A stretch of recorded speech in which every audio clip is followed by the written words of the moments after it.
And realizing that as we move forward, we'll see that we're going to have different strategies based on different geographies, taking into account our starting point. So for example, in region 1, where we have a big chunk of the market share, we'll keep growing, but not at the same pace as we're going to be doing in São Paulo and the rest of Brazil, which we call region 2. So you can expect that we're going to be, again, as Falco mentioned, in the next 2 to 3 years, accelerating growth again. The company is in a good position to go back to a more heavy investment focus. And mobility is going to be a big portion of it, and mainly in the regions where we still under what we call the fair market share. So we have more aggressiveness in São Paulo in region 2. The same is true for the other 3 segments. An interesting data point, which was quite surprising for us.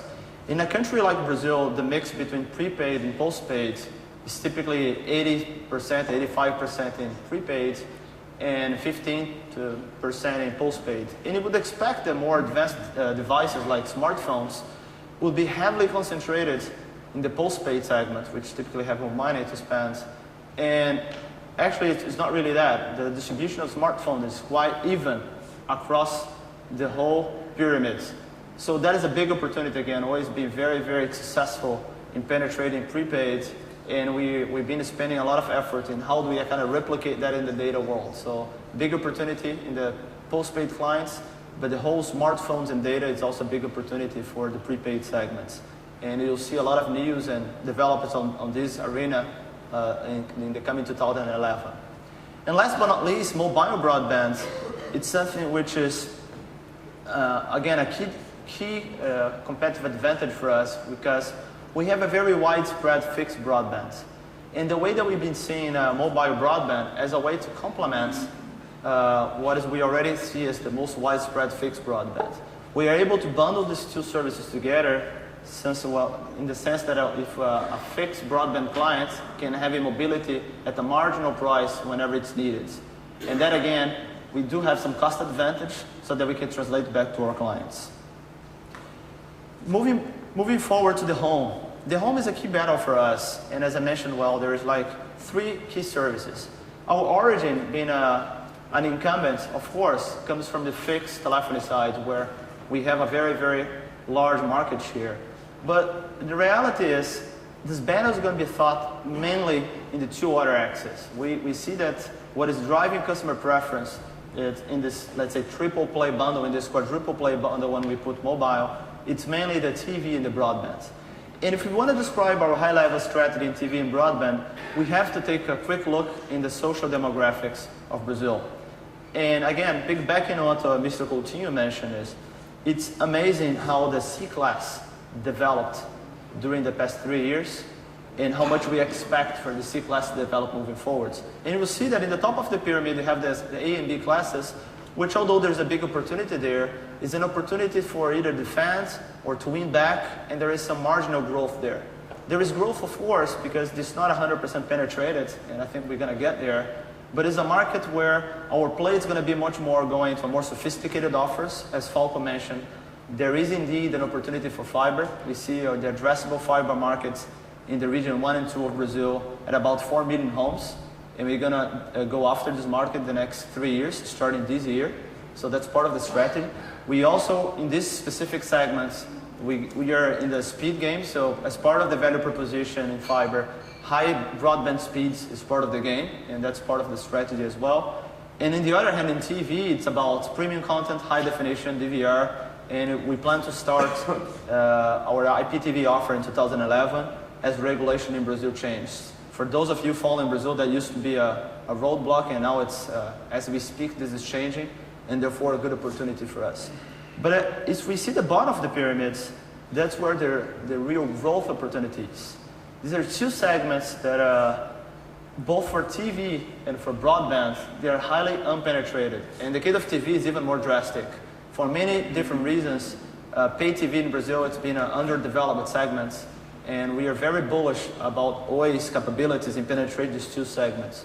So again, looking the next 3 years, we're going to see growth coming across the pyramids. But in terms of a sheer number of new subscribers, the bulk of the growth will come up from these new segments. In the case of TV, one of the points here is have a sweet spot of price, and we believe that we were able to strike that. So in 2010, we almost piloted this with our satellite TV offering, which we started very slow to try out the market, and the reception has been very, very good. As part of my duties beyond strategy, I actually lead the P&L of TV, and we've seen that in just a few months, we were able to get a lot of new clients, so while we were accelerating, and interesting enough, about 75% of our new clients were people which were having pay TV service for the first time, which clearly states that there is indeed an opportunity there if you are able to get the right balance point between price and programming, and we believe that we have that. On the other hand, broadband is, we have a golden opportunity. We do have a copper network in Brazil, which is one of the most penetrated in the world. As we expand our backhaul, and we did that a lot in 2009 and 2010 because of exchange of obligations of the government, we do have a quite solid and sound footprint to increase broadband further down the country. So there are many different municipalities which today are getting their broadband for the first time, and we believe that as economy and distribution of wealth in Brazil improves, about 70 to 75% of our growth is going to come from that segment. And at the end of the day, it doesn't matter if it's a C class or a B class, the way that we are seeing that market is, it's a battle for the home. So we are even structuring ourselves in a way that we are better positioned to go after and have the client preference there. Last segment in these three battles is the enterprise segment. And again, there's a big opportunity there. Let me move to the next slide, which is a more schematic way of seeing that. Because of our fixed inheritance, we do have an amazing footprint, which I would say almost 100% of the SMB and corporate clients in Brazil, they do have a commercial relationship with us because of our voice inheritance. We were able to translate that footprint into data in most of the cases. But through time, we will stick to most of the basic services. So the opportunity moving forward the next 3 years is not so much an opportunity of increasing market share, because from that regard, we pretty much have a relationship with maybe 90-95% of the companies in Brazil, but actually increasing the share of wallet here. So as we compare to more mature markets, we do have some way to go, and that's kind of a big opportunity. How do we increase the share of wallet? How do we put more advanced data services? How do we increase the speed of broadband? How do we include any other, even let's say basic IT services, which we acquired this skill after the acquisition of Brazil Telecom, which have their own data centers and basic IT services. So again, a lot of prospect for growth in using this very strong foothold that we developed with the fixed and basic broadband, and moving up the value chain in a market which we have over 90% market share. So this is kind of a little bit the three battles that we have today and a little bit of our bets. Most of these things that I'm describing here in a higher level, they're going to become more tangible as my colleague João comes in and describes a little bit how this has been translated into market offers and specific segments, tactics. But before I actually get the word to João, I think it's also important to take a look in what are the coming battles. So as you know well, telecommunications is very dynamic, right? Maybe if we were here 3 or 4 years ago, we would not probably be speaking about these three battles. And in the same way, if we meet in maybe 2 or 3 years from now, we're probably going to see there are some other battles shaping up. As we have these new technologies, broadband being widely adopted, the cloud services, smartphones, and so on and so forth being widely adopted, the transformation that drove into these three battles, it's accelerated even further. And we see a little bit more of a transformation going on. This transformation has to do with telecommunications, which used to be a more isolated industry, being somehow overlapped or colliding with adjacent industries. To name 4 of them, we have what we call the more pure internet players, what we be calling here the over-the-top players which use somebody else's network to provide services on top of these. So you're probably very familiar with the ones of Skype. Even Apple used to be a hardware manufacturer with their iTunes services, and ITV, they're somehow becoming a service provider. Hulu with their video offering, Google, and so on and so forth. So this type of players, although historically they have little to do with the telco space, with this over-the-top phenomena, there is clearly an overlap there. In the bottom left, you also see some media companies, and this is almost not an emerging trend anymore. So cable companies, somehow they are telco companies already. They're been playing this battle for the home for the past 4 or 5 years, and just stressing that as technology and broadband prevails, you'll see this convergence being more and more relevant to our business. And the ones in the right, you see IT businesses, again, because of the whole cloud movement that we've been hearing. Suddenly, IT infrastructure services, they're going to be served in a very, very similar fashion to the way broadband is served. You're going to be charging monthly fees, charging somehow per usage, which is and you're going to have a centralized infrastructure. And that's exactly the way telecommunications are being developed. And we see that later on, these two things are going to be somehow converging. You're not going to see 5 different players plugging into someone's large infrastructure. So again, you see the IBMs, HPs, and all these guys doing some targeting acquisitions and moving to this cloud space. And that's also another point for overlapping. And last but not least, financial services. We see financial services, of course, in all the whole industry, but especially in the payment segments, there is also some overlapping between what a telco can do in terms of clearing payment services and the traditional financial players.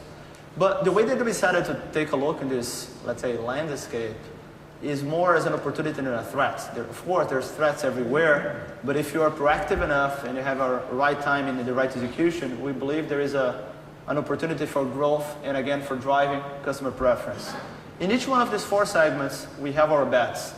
That's not an exhaustive list, but just to give a few examples.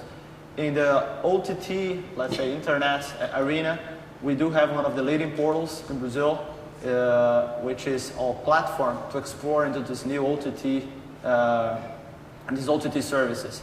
It has its own brand. It's called IG. It's a very traditional, started as an access provider and evolved through time as a content and value-added service providers. And again, every time that we go with new service around the internet arena, that's the platform that we use. On the other hand, the Brazil Telecom acquisition, as I mentioned, got us a foot into the IT markets. So we expect to grow from there. They had a very good heritage of data centers.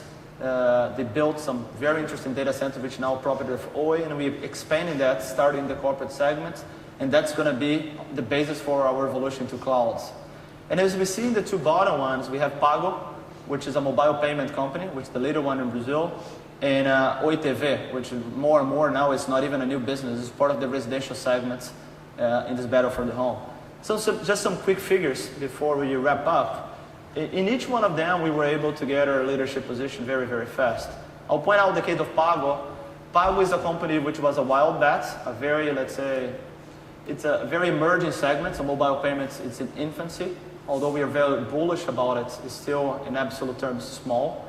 But we did an important move about a month and a half, 2 months ago. We did 2 joint ventures. One with Cielo, which is the largest acquirer in Brazil. So Cielo now is the owner of 50% of Pago, while Oi owns the other 50%, in a way to boost the capillarity of mobile acquirers using mobile handsets. So all these new technologies, NFCs, and the way that we can penetrate. Today, Cielo has about 1.5 million merchants. We see the potential to triple that number using the mobilities as an extension. And we also did a JV with Banco do Brasil, the largest bank in Brazil, which is going to be providing credit for our clients, leveraging this mobile platform. So we expect to see some steam, some acceleration in this mobile payments business. So net key messages. Convergence is not only a word, for us it's almost a mantra. We've been in this journey for many years, and we expect to drive a lot of different competitive advantage from that. Number 2, we clearly see 3 battlefields, the mobility, home, and enterprise. In each one of them, you're going to see a lot of aggressive and bold moves from Oi. We believe that a successful service provider needs to have its own strategy in each one of these segments, and they have their own, let's say, dynamics. And last but not least, the market is very dynamic, and although we realize that the dynamics for today, there's these 3 battles that we mentioned, we are being proactive in understanding the next waves. These are just 4 examples that we understand that timing and be able to be there in this market, it's important, and we will see again more and more in 2011, we're coming up with a few more businesses in these adjacent areas. With that, I'm going to call call my colleague, Mr. João Silveira, which is going to talk about the whole marketing perspective of OA and how some of these more, let's say, high-level ideas translate to actually execution.